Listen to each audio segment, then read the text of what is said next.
Olá, bem-vindos à Igreja no Mundo, o programa da Fundação AIS, ajuda a Igreja que sofre, aqui na sua televisão. Sou o Paulo Aido e espero contar com a sua companhia aí desse lado ao longo dos próximos 50 minutos. Sempre às terças-feiras, depois da transmissão do terço a partir de Fátima e depois também ao longo da semana com várias retransmissões, este é o seu programa sobre as questões da perseguição aos cristãos, da liberdade religiosa e, claro, da ajuda à Igreja que sofre. Comigo, via Skype, está a Catarina Martins de Betancourt, a diretora da Fundação AIS em Portugal, que aproveito para saudar desde já. Olá, Catarina. Olá, Paulo, e olá a todos os que me chegam neste momento em casa.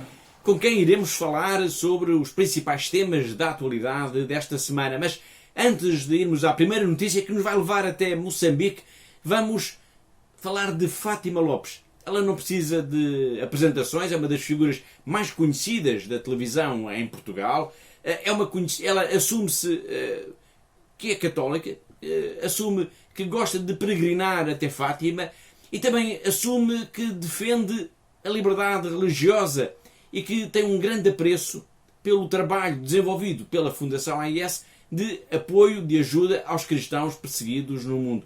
Vamos agora ver um pequeno excerto desta declaração ao nosso programa. Depois vamos deixar a mensagem para o resto da mensagem para ver na parte final. Vamos então, sua atenção para Fátima Lopes e a sua mensagem para a Fundação AIS.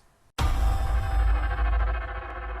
milhões de pessoas que são castigadas pela sua fé, perseguidas pela sua fé, quando eu diria que a fé é aquele alimento que não acaba, não é preciso recarregar, é gratuito. Eu não digo que é barato porque ele é gratuito. Exato. E, portanto, deveria estar sempre acessível. É um combustível permanente. Este não se vai esgotar. Foi Fátima Lopes, um pequeno excerto da sua mensagem, desta pequena entrevista que fez para o nosso programa. Vamos depois, na parte final, fique atento porque na parte final do nosso programa vamos voltar a estar sintonizados com ela para ver, de facto, tudo aquilo que ela tem para dizer sobre a Fundação AIS aqui em Portugal, o trabalho desenvolvido pela Fundação AIS aqui em Portugal e em todo o mundo. Para já, vamos então até Moçambique. E vamos até Moçambique porque na região norte deste país, aliás, tem sido um tema infelizmente recorrente aqui no nosso programa, na região norte de Moçambique, grupos armados, grupos ligados a movimentos jihadistas têm atacado as populações, têm atacado aldeias, têm atacado até inclusivamente a Igreja Católica e é uma situação de facto muito preocupante. E desta vez falamos também de Moçambique porque a Catarina, um jornalista português, um analista também da vida pública, política e internacional, muito conhecido, Nuno Rogério, acaba de editar um livro cujo título, sobre esta questão do norte de Moçambique, cujo título diz bem, digamos, da gravidade deste problema. O livro chama-se, Catarina, O Cabo do Medo. Sim, é isso. Portanto, Nuno Rogério, comentador político e investigador, acabou de editar o livro O Cabo do Medo sobre a situação em Cabo Delgado, a província de Moçambique, que enfrenta uma onda de violência extrema por parte de grupos jihadistas desde 2017. Nós temos uma entrevista feita ao telefone com o Nuno Rogério. Antes de o escutarmos, Catarina, mas afinal, o que é que se passa na região de Cabo Delgado? Bem, como eu disse, há de facto uma onda de violência nesta região norte de Moçambique desde 2017. Portanto, são grupos armados que reivindicam pertencer ao Daesh, o autoproclamado Estado Islâmico, e têm atacado e às vezes mesmo ocupado vilas e aldeias, destruindo casas, queimando habitações, matando pessoas. Enfim, Paulo, no fundo, espalhando o medo, o terror. Portanto, desde o início da chamada de insurgências já se contabilizam centenas de mortos e milhares de desalojados. Bom, fala-se em mais de 1000 mortos e, segundo o Bispo de Pemba, mais de 200.000 desalojados.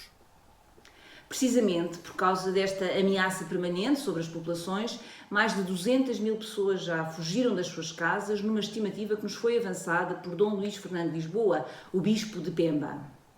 Por falar no Bispo de Pemba, é preciso dizer que de facto tem ocorrido, como eu disse há pouco, alguns ataques já em que o alvo é a Igreja Católica, nomeadamente no dia 12 de maio houve um ataque à missão dos monges beneditinos, nesta região de Cabo Delgado, Antes já tinha acontecido, na Semana Santa, um ataque à igreja de Nangololo, que é a segunda missão mais antiga da Igreja Católica nesta região de Moçambique. Isto levanta uma questão, Catarina. Será que podemos dizer que a Igreja Católica está também sob ataque, sob ameaça dos grupos jihadistas? Tudo indica que sim, Paulo. Portanto, qualquer um dos ataques que referiu, ao dos monges beneditinos ou à igreja de Nongololo, a segunda mais antiga em toda a província, não parecem ter sido obra do acaso. Portanto, foram premeditadas, foram intencionadas. E, portanto, é preciso não esquecer que a igreja tem muita importância em África, pois é uma instituição muito respeitada e, em muitos lugares, Paulo, é mesmo a única instituição existente. Obrigado, Catarina. Bom, mas o que é que pensa então Nuno Rogério sobre isto? Nuno Rogério, 59 anos, um conhecido analista de temas de política internacional, acaba de editar então este livro chamado O Cabo do Medo, sobre a ameaça jihadista, a ameaça do Daesh na região norte de Moçambique, de Cabo Delgado. E nós levantamos mesmo essa questão.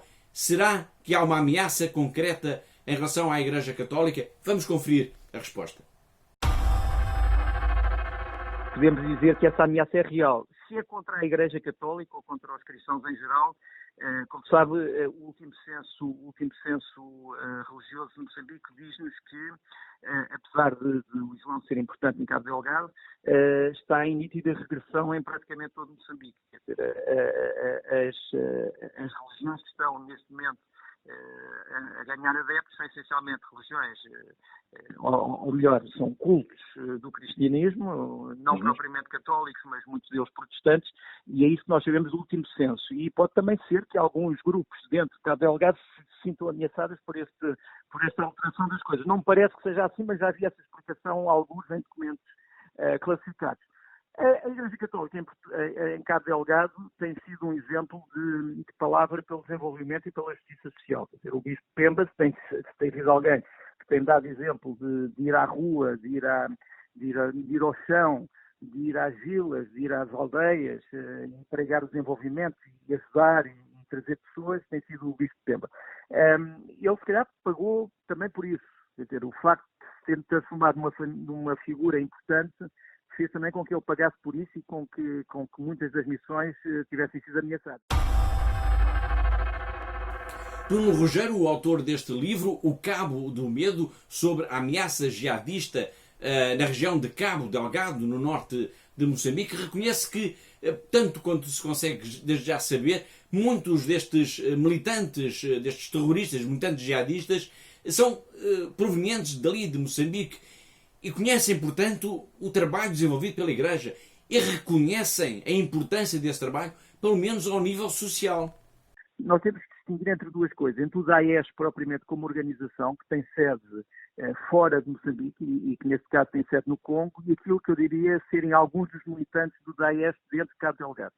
Os militantes locais do Daesh de Cabo Delgado, que são pessoas que vêm de Kisanga, de Ciba da Praia e de Mangate, já perto da fronteira com a Tanzânia, são pessoas que percebem a ação pastoral da Igreja e a sua ação no desenvolvimento social.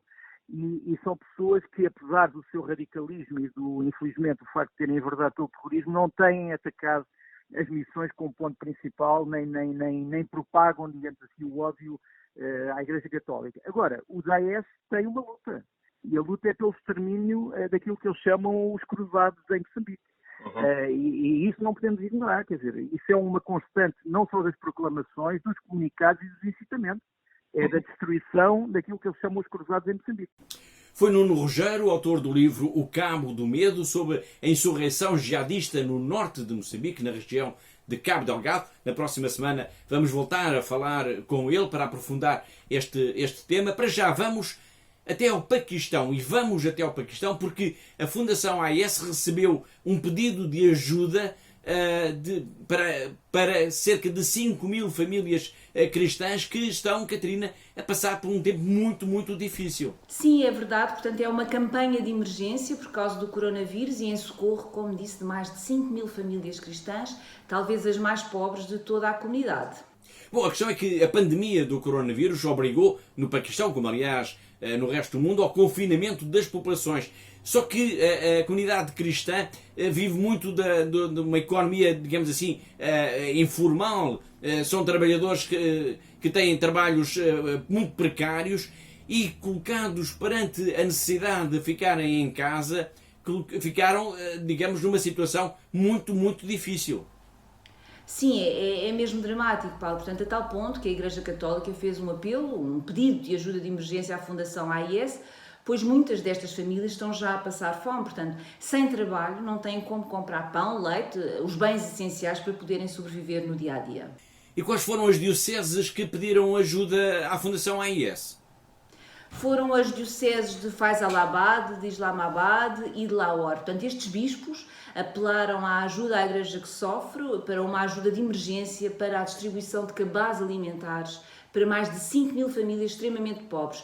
É uma ajuda que nesta primeira fase vai ter um valor de 150 mil euros. Bom, este pedido de ajuda por parte destas dioceses demonstra de alguma forma como, de facto, a esmagadora maioria da comunidade cristã pertence a uma estratificação social muito baixa no Paquistão. Exato, Paulo. Portanto, muitos destes cristãos não conseguem mais do que trabalhos duros e mal remunerados. Portanto, que mais ninguém aceita fazer. Por exemplo, na limpeza de esgotos e canalizações, nas obras, por vezes nas cozinhas ou então nas limpezas domésticas. E agora, por causa do coronavírus, evidentemente ficaram sem trabalho. Bom, além do apoio agora a estas famílias, que mais podemos falar da ajuda da Fundação AIS à Igreja no Paquistão? Bom, além do apoio a estas 5.000 famílias, a Fundação AIS está também empenhada em inúmeros projetos da Igreja, mas gostaria apenas de salientar neste momento aos nossos telespectadores algum desses projetos. Por exemplo, a ajuda que damos à sobrevivência diária dos sacerdotes e das religiosas que continuam a desempenhar a sua missão pastoral junto destes cristãos que são tão duramente castigados tanto pela pobreza como pela discriminação.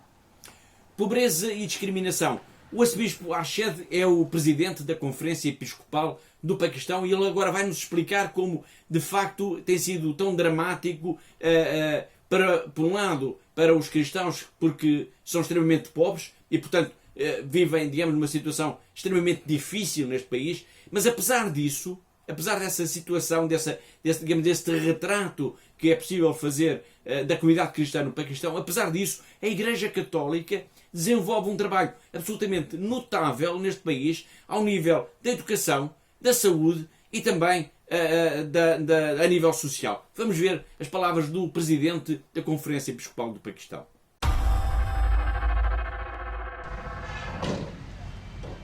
I am Archbishop Joseph Arshad.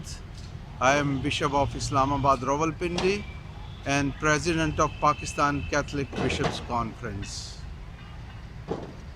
Pakistan is a large country which has a population of 210 million people. 96% are Muslims and other 4% are minorities. Among them Christians, Hindus, Sikhs and Parsis, etc. The Christian community is a tiny minority in Pakistan, and in spite of different challenges they face in Pakistan, the Christian community is very strong in their faith.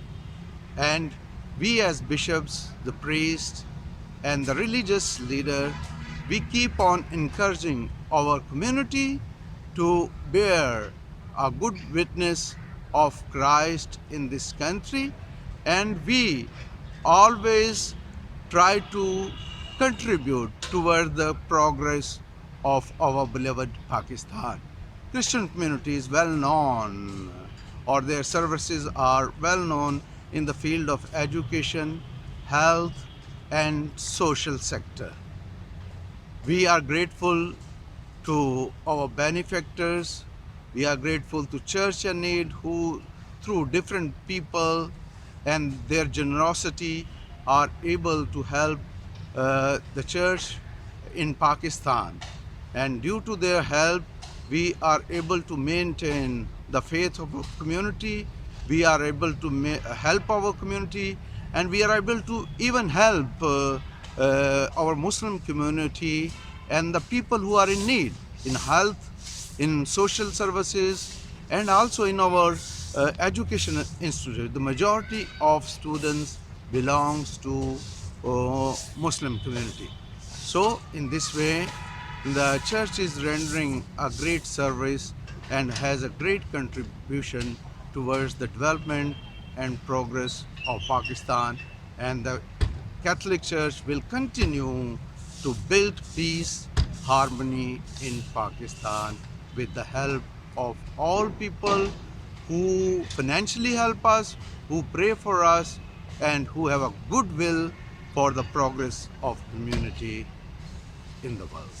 Thank you. God bless you.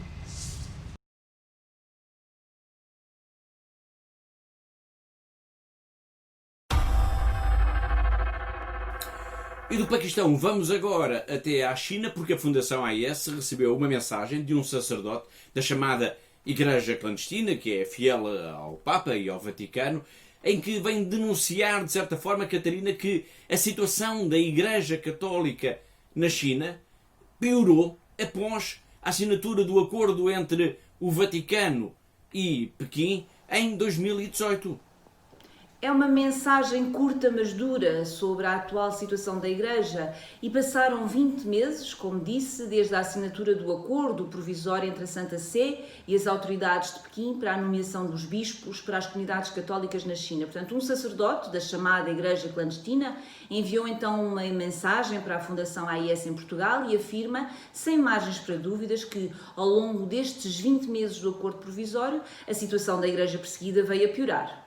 Bom, vamos chamar a este padre, o Padre Pedro. É um nome que lhe atribuímos. De facto, a verdadeira identidade dele não pode ser revelada por questões de segurança. Este padre, nesta mensagem que enviou à Fundação AIS, eu cheguei mesmo a acusar, Catarina, as autoridades de Pequim de quererem enganar os membros da Igreja para aderirem à Associação Patriótica que foi criada por Pequim para a tutela dos assuntos que dizem respeito à comunidade católica. Sim, ele diz que o governo chinês aproveitou este acordo para enganar os membros do clero, tanto bispos como presbíteros, para que acreditem que não faz sentido estar fora da chamada Igreja Patriótica, a que está ligada ao Partido Comunista.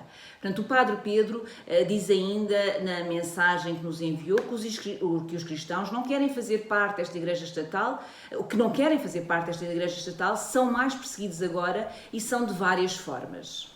Bem, efetivamente, a comunidade católica na China está dividida, digamos assim, por um lado, entre a Associação Patriótica, que foi criada por Pequim precisamente para o controle das atividades do âmbito religioso, e por outro lado, pela chamada Igreja Clandestina, que se manteve sempre fiel ao Vaticano e ao Papa, e entretanto houve este acordo de que estamos a falar, que foi rubricado em setembro de 2018, para, de alguma forma, se desanuviar e se ultrapassar este diferente. Sim, portanto, com o acordo assinado em setembro de 2018, com o subsecretário do Vaticano para as Relações com os Estados, Dom Antoine Camilleri, e pelo vice-ministro dos Negócios Estrangeiros chinês, Wang Chao, avançou-se no sentido, então, de uma unidade eclesial, permitindo, pela primeira vez, às comunidades católicas a nomeação de bispos, em comunhão com Roma, sendo reconhecidos pelas autoridades chinesas.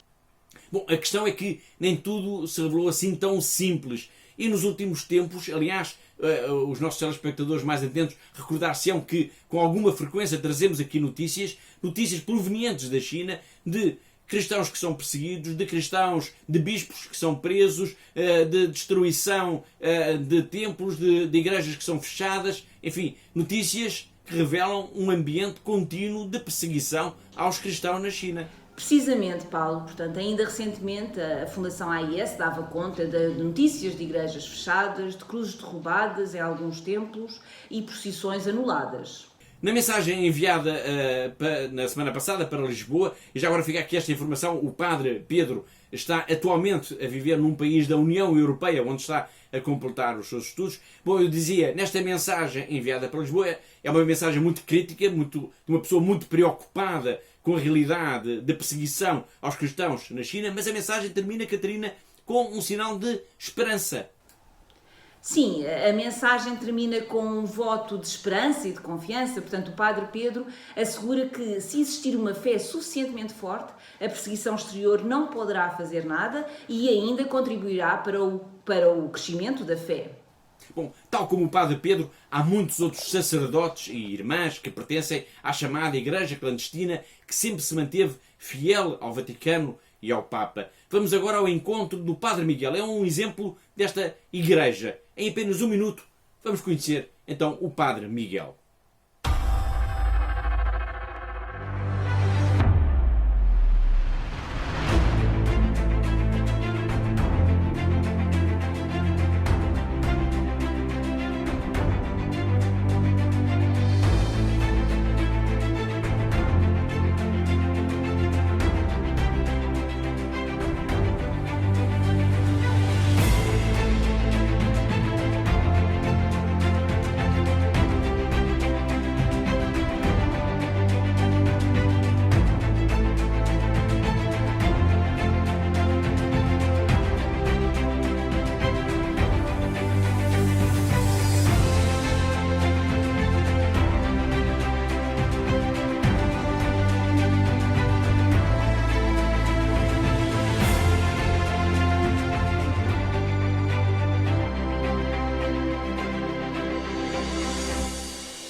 E porque estamos a falar da China, vamos dar um saltinho, digamos assim, até Macau, até a Diocese de Macau, ao encontro do nosso correspondente, o jornalista José Miguel Encarnação, que nos vai pôr a par das novidades do que se passa nesta Diocese tão especial na China.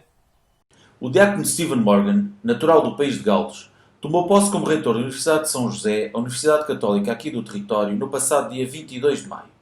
A Universidade de São José é detida em partes iguais pela Diocese de Macau e pelo Patriarcado de Lisboa, este por via da Universidade Católica Portuguesa. O diácono Stephen Morgan é o quarto reitor da Universidade de São José, anteriormente designada Instituto Interuniversitário de Macau. O galês sucede agora ao padre Peter Stewell, que dentro de alguns meses regressa a Lisboa. Enquanto os três primeiros reitores do Instituto Interuniversitário e da Universidade de São José foram indicados na prática pelo Patriarcado de Lisboa, desta vez o Bispo de Macau chamou a si essa tarefa e nomeou o diácono Stephen Morgan para o cargo. Em declarações ao Semanário Católico de Macau, tanto o Bispo de Macau como o novo reitor reiteraram o empenho de captar mais alunos de Macau e de continuar a negociar com os governos de Macau e de Pequim a inscrição de alunos da China continental, uma vez que a Universidade de São José é a única instituição de ensino superior que não está autorizada a receber alunos de outras cidades chinesas. A terminar, uma pequena nota. Em consequência do falecimento do magnata do jogo Stan Liu, o Bispo de Macau endereçou publicamente as condolências à família O, um gesto bastante significativo quando é sabido que as relações entre Stan Liu e alguns responsáveis da Diocese de Macau nem sempre foram pacíficas. Embora a sua mulher, Clementina Leitão O, fosse uma católica muito devota e tenha ajudado muito a Igreja Católica em Macau durante largas dezenas de anos. E depois destas novidades que nos chegaram de Macau, através do José Miguel Encarnação, chegamos ao fim da primeira parte. Deixe ficar por aí. Nós vamos agora para um breve intervalo e volto já dentro de instantes. Olá de novo, está a ver Igreja no Mundo, o programa da Fundação AIS aqui na sua televisão. Comigo, via Skype, está a Catarina Martins de Betancourt, a diretora da Fundação AIS em Portugal, que nos vamos agora falar, Catarina, de um outro país, de um outro tema. Vamos até a África, vamos até ao Níger. E vamos até ao Níger porque temos recebido as notícias de que nos últimos tempos, nas últimas semanas, radicais islâmicos têm vindo a aterrorizar, digamos assim, as populações da aldeia de onde foi sequestrado em 2018 o padre Pierluigi Macali. Sim, de facto, grupos armados têm vindo a aterrorizar as populações de Bamuanga, onde, como o Paulo lembrou, foi sequestrado o padre Pierluigi Macali em setembro de 2018. Portanto, é um sinal claro da ameaça sobre os cristãos que vivem na região, que foi retirada também uma enorme cruz, portanto um símbolo da presença cristã, e que foi colocada ali desde que a paróquia foi inaugurada em 1995. Bom, essa cruz tinha, digamos assim, acima de tudo, uma importância simbólica. Sim, podemos dizer isso, Paulo. Portanto, a cruz impunha-se na zona pela sua dimensão, portanto, marcava a presença dos cristãos. Era apenas isso e foi arrancada do local no passado dia 15 de maio, apesar de estar fortemente cimentada na rocha. Tudo indica, Catarina, que tenham sido grupos jihadistas os responsáveis por tudo isto. Sim, portanto, os grupos jihadistas têm vindo a aterrorizar os cristãos que vivem nestas aldeias desta região. Bom, a ameaça jihadista sobre esta região de África é indisfarçável. E um sinal disso é que a própria igreja do padre Makali, o padre que foi sequestrado, está fechada. Sim, portanto, as informações que nós temos dão conta que os cristãos sentem-se cada vez mais intimidados e por isso ficam em suas casas. Portanto, o medo de novos ataques levou ao fecho, como disse, da igreja em Bamuanga. Agora, até a cruz do local que existia neste local foi arrancada. Portanto, são sinais do tempo, Paulo, são sinais de facto da perseguição contra os cristãos neste país. Bom, e sobre o padre Pierluigi Makali, há alguma novidade?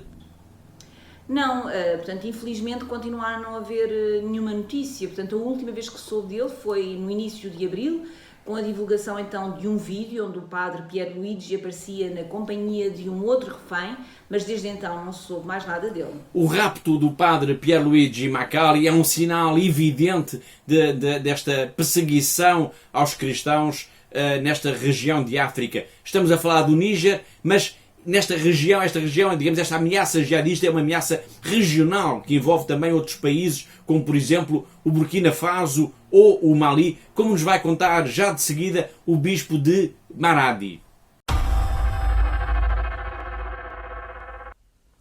Chers frères et sœurs, je me nomme Monseigneur Ambroise Ouedraogo du diocèse de Maradi au Niger. Nous vivons des situations difficiles à cause de l'insécurité et aussi des conflits. Et présentement, le Niger, le Mali et le Burkina Faso vivent dans un climat de djihadisme et je dirais d'affrontement si on y prend garde. Et je voudrais que nous prions pour ces hommes et ces femmes qui traversent des situations difficiles et qui sont dans des régions à conflit.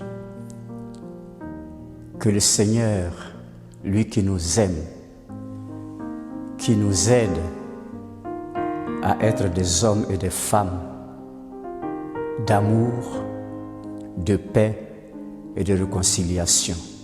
Notre monde a besoin de paix. Sans la paix, il n'y a pas de développement. Et que Dieu Tout-Puissant vous bénisse. Au nom du Père et du Fils et du Saint-Esprit.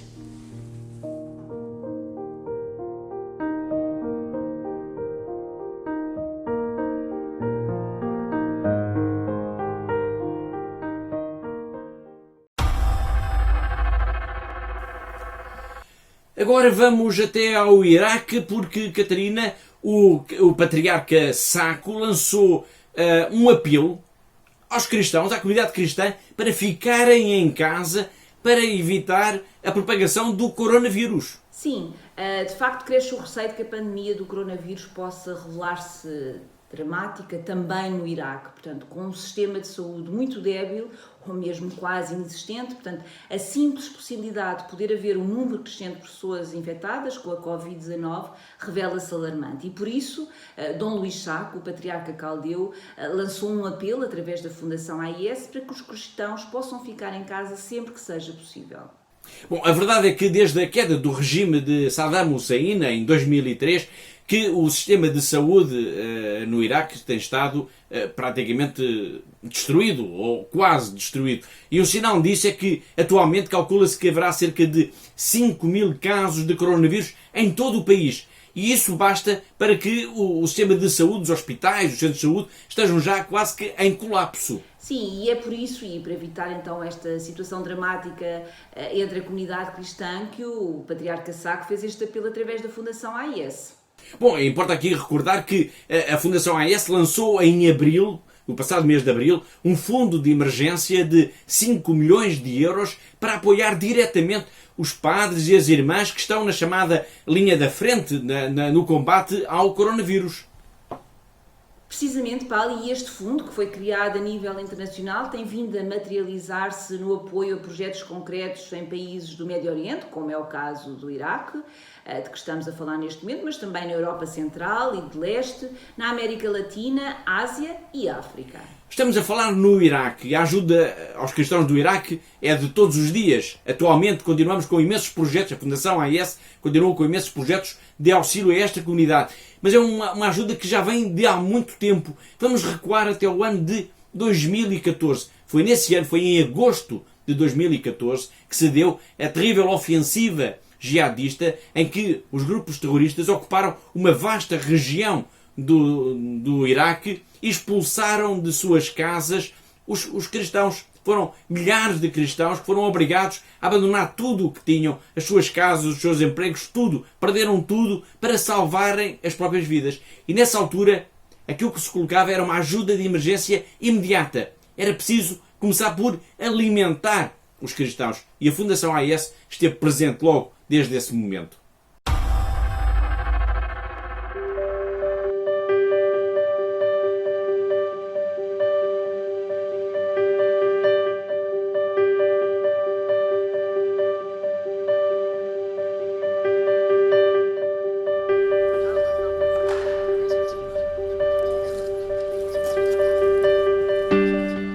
خمسة بالشهر يبدي تجينا المواد خلال 10 أيام تكمل المواد اللي حوالي هي 13 مادة غذائية. يبدي هو دور تجينا الخطوة الثانية اللي احنا نبدي نكيس، يعني نخلي هذه المواد على داخل أكياس حتى تصير كحصص. عندما نوصل إلى تاريخ 20 بالشهر أو 21 أو أقل 19 خلال هذه الفترة نبدي نوزع. خلال 10 أيام إلى 12 يوم احنا نوزع لكل العوائل المشمولة بالبرنامج. وعندنا نوعين من التوزيع العوائل اللي تسكن البيوت تجي مباشر تستلم منا. النوع الثاني عندنا من التوزيع للكامبات. يعني عندنا العام اللي فات بالبرنامج الأولي 6 أشهر الأولية اللي أخذناه كنا نتعامل مع 13,000 عائلة إلى 13,500 عائلة.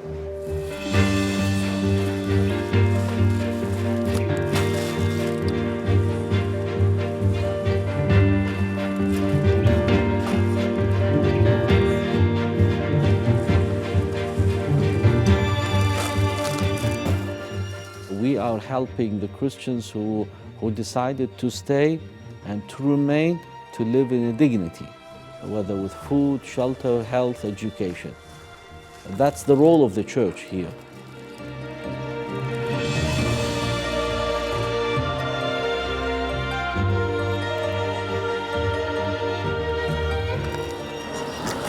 Thank you.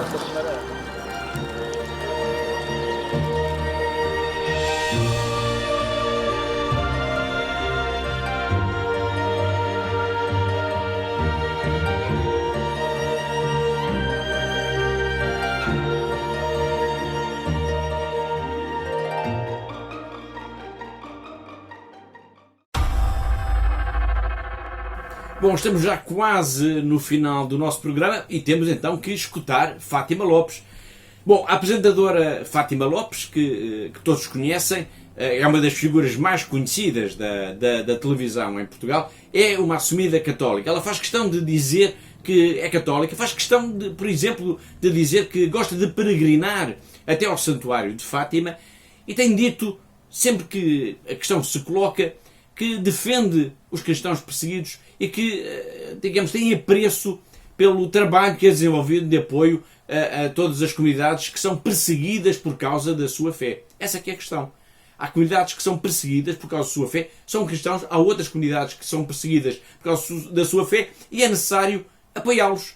Bom, Fátima Lopes reconhece agora neste pequeno vídeo que vamos ver, nesta pequena mensagem que fez questão de gravar com a Fundação AIS, que tem de facto um enorme apreço pelo trabalho desenvolvido, pela ajuda à Igreja que sofre. E isso significa que tem um enorme apreço pelos benfeitores e amigos da ajuda à Igreja que sofre aqui em Portugal.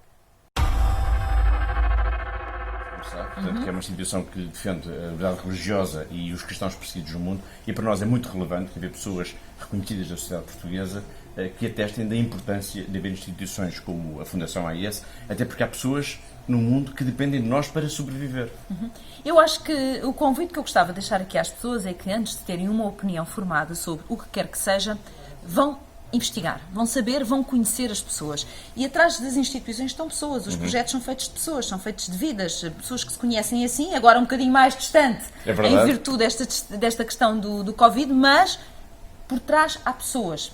Pessoas essas que muitas vezes dedicam muito do seu tempo a fazer com que outros tenham a vida um bocadinho mais facilitada. E quando aqui falamos de uma instituição como esta, nós temos que ter a noção de que, sem o trabalho que vocês fazem, há pessoas que ficam basicamente impedidas de viver.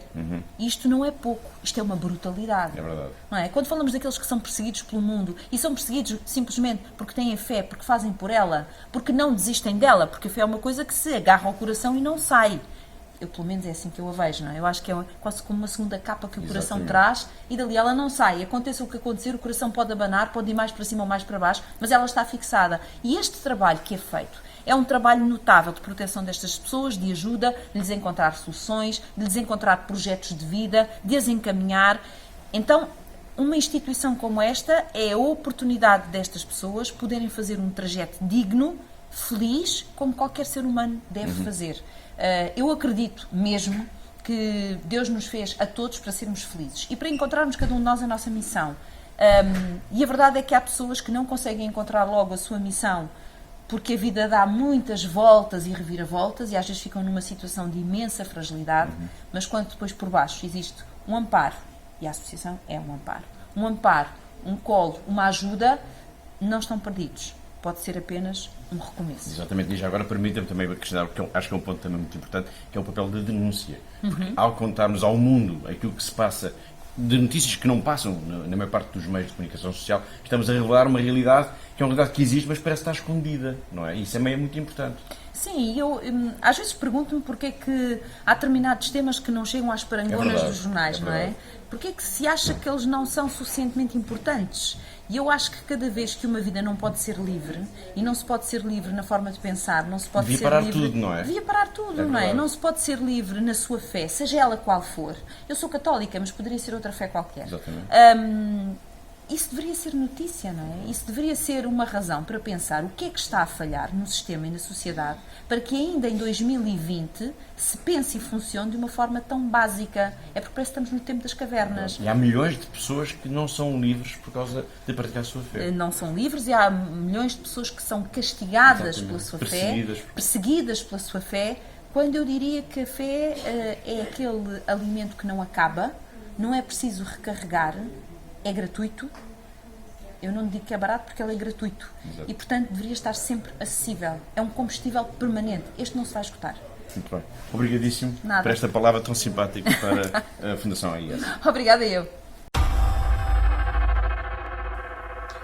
Fátima Lopes acabou de referir que é notável o trabalho da Fundação AIS no apoio à sobrevivência de tantas pessoas em tantos países no mundo. Bom, Catarina, mesmo a fechar o nosso programa, de facto, é muito agradável escutar estas palavras, ainda por cima vindas de uma figura tão conhecida em Portugal como é Fátima Lopes, mas podemos dizer que, de alguma forma, estas palavras também vêm a aumentar a responsabilidade do trabalho da Fundação AIS aqui em Portugal.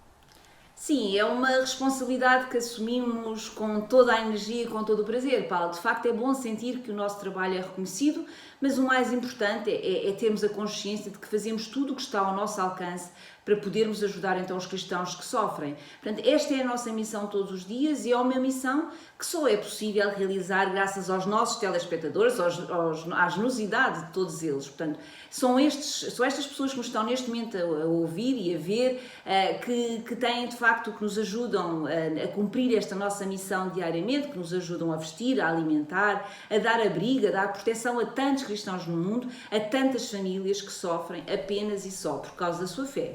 Bom, nunca é demais lembrar que os cristãos são a comunidade religiosa mais perseguida em todo o mundo. E nunca é demais também lembrar que muitos dos cristãos que são perseguidos em todo o mundo precisam de ajuda todos os dias para poderem sobreviver. A missão da Fundação AIS é de facto uma obra de caridade, é uma obra de solidariedade.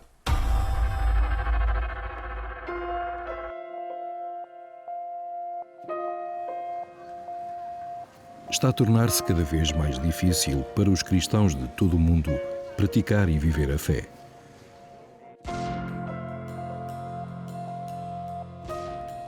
Em muitos lugares, os nossos irmãos e irmãs sofrem pelo seu amor a Cristo. A missão de ajuda à Igreja que sofre é construir uma ponte de amor que permita que a Igreja que sofre e é perseguida testemunhe a sua fé, inspirando aqueles que a ajudam.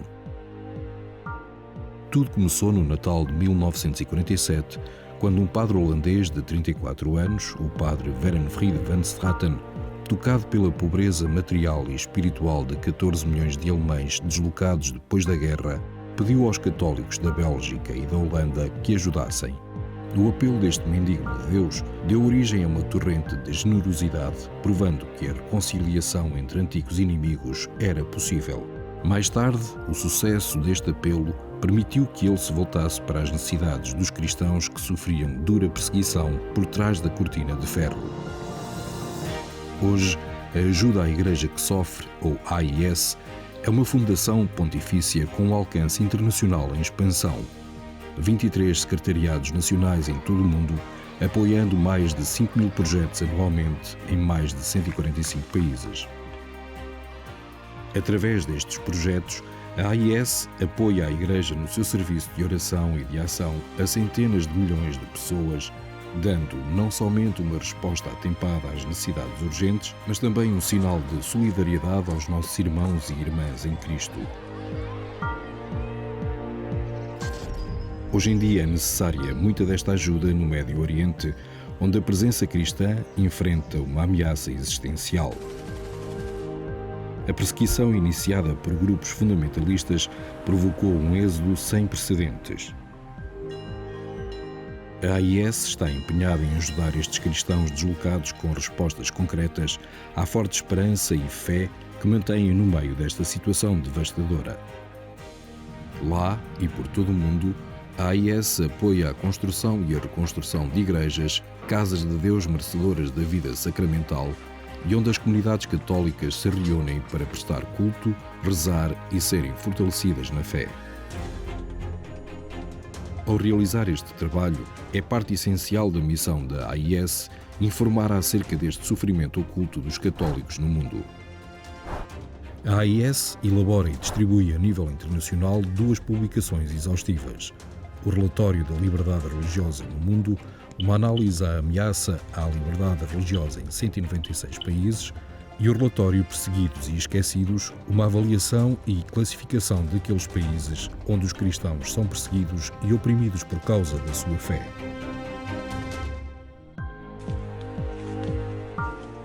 Perante este mundo, carregado de tantos sofrimentos, uma das necessidades mais importantes é a oração. A AIS apoia as religiosas de vida contemplativa, permitindo que, com a sua humanidade, libertem uma poderosa fonte de amor de Deus. São as religiosas de vida ativa que cuidam daqueles que carecem de ajuda espiritual ou material, principalmente nas regiões isoladas.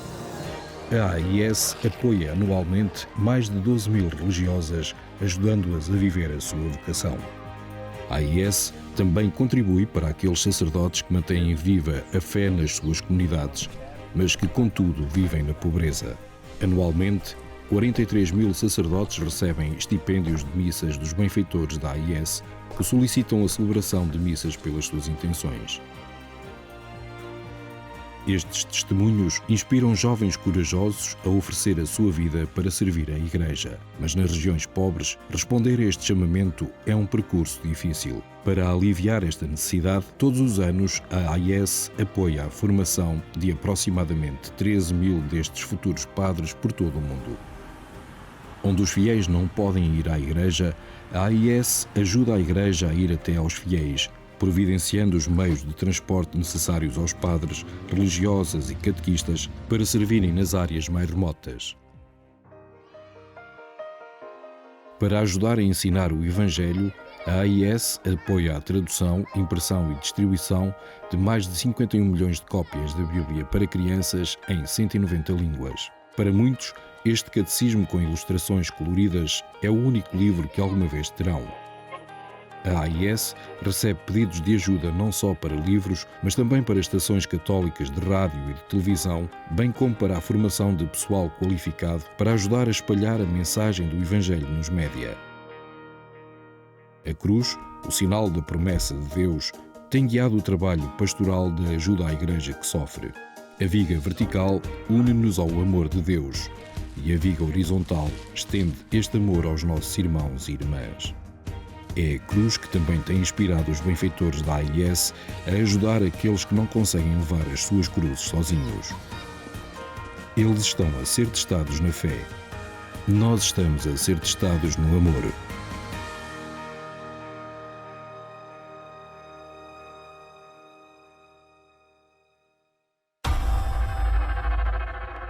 Bom, depois de escutarmos e de revermos aqui neste pequeno trabalho que de facto a missão da Fundação AIS é uma história de amor, é uma história de solidariedade para com os mais desprotegidos, neste caso pelas comunidades cristãs mais perseguidas no mundo.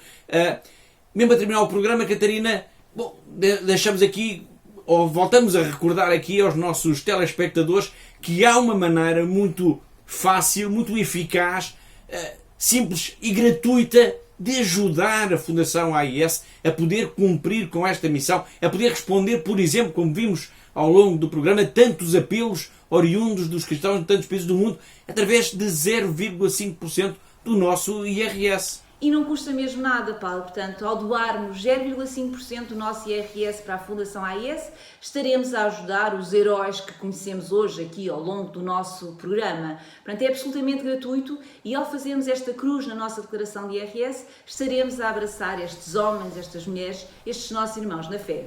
Obrigado, Catarina, uma vez mais pela colaboração aqui com o nosso programa e com este apelo para as pessoas não se esquecerem, os nossos telespectadores não se esquecerem de que, através de doação gratuita de 0,5% do IRS, já estão a ajudar objetivamente esta missão, esta obra de amor da Igreja Católica, que é a Fundação AIS. Bom, lembrando isto, chegamos ao fim do nosso tempo, chegamos ao fim do nosso programa. Despeço-me com amizade, espero por si aí na próxima semana, se Deus quiser.